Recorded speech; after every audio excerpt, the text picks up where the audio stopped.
आम चुनाव 2019 का ये वक्त है और रामटेक लोकसभा निर्वाचन क्षेत्र के जलाल खेड़ा में इस समय हम लोग हैं और कांग्रेस के उम्मीदवार किशोर गजभिये साहब जो कि पूर्व में आईएएस ऑफिसर रहे हैं, अभी सेवानिवृत्त हैं और जनता की सेवा के लिए इस समय इलेक्शन लड़ रहे हैं। इलेक्शन के इस पूरे दौर में हमने उनको जहां जहां भी देखने की कोशिश की, बहुत सारी जगह आज एक बड़ा व्यस्ततम कार्यक्रम रहा है उनका और ये आम चुनावों का ये जो था है इसको लेने की कोशिश है रामटेक लोकसभा निर्वाचन क्षेत्र से चल रही है। गजभिये साहब, क्यों लोगों ने बीजेपी को नकारना चाहिए, कांग्रेस को स्वीकारना चाहिए? बीजेपी का पिछले 5 साल के काम का जो अनुभव है वो लोगों के लिए बिल्कुल ही अच्छा नहीं है। आप किसी भी क्षेत्र की बात ले लीजिए, आप कृषि क्षेत्र की बात करेंगे तो किसानों के हित का एक भी काम इस सरकार ने किया नहीं है। किसानों की आत्महत्या सबसे ज़्यादा पिछले 4.5 सालों में हुई है। देश में 51,000 किसानों ने आत्महत्या की, लेकिन किसानों के आत्महत्या के ऊपर भाजपा सरकार ने कोई उपाय नहीं किया।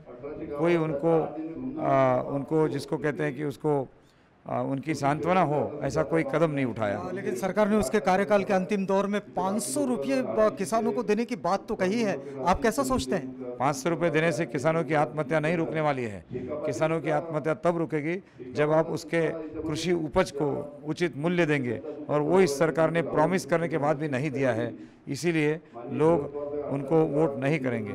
भाजपा सरकार ने बेरोजगारी को हटाने के लिए make in India, startup India, stand up India इस प्रकार के प्रोजेक्ट निकाले जो सुनने में बहुत अच्छे लगते हैं, लेकिन इनका कार्यान्वयन नहीं हो पाया है।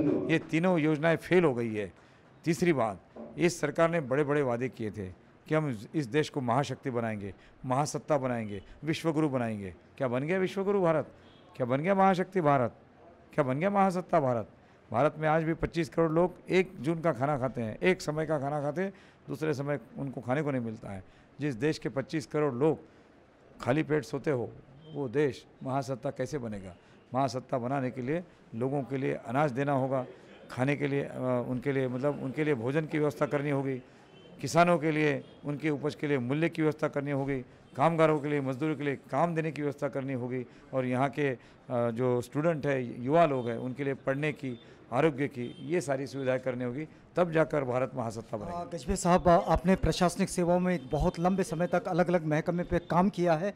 आपको क्या लगता है कि प्रशासनिक दृष्टि से अगर देखा जाए तो नोटबंदी का जो फैसला था, ये फैसला आपने कैसा ये इसका आंकलन किया है? सरासर गलत फैसला था, क्योंकि कोई भी फैसला जिसका पूरे देश की जनता के साथ संबंध है वो फैसला मंत्रिमंडल ने लेना चाहिए। लेकिन ये फैसला प्रधानमंत्री जी ने अपने एक मन की बात के कार्यक्रम में अनाउंस किया है, और इसका ये फैसला मंत्रिमंडल में इसके ऊपर कोई चर्चा हुई थी क्या, इसके बारे में कोई जानकारी नहीं है।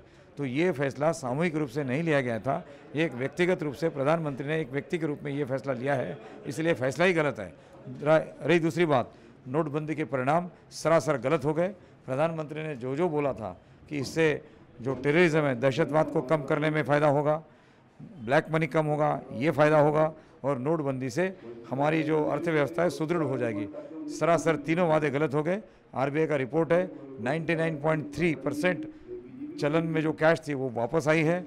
150 से ज़्यादा लोग मरे हैं। नोटबंदी से 2 करोड़ रोजगार खत्म हो गया है, और हमारे देश में जो विकास का दर है, जीडीपी के विकास का दर 2.1% से कम हो गया है।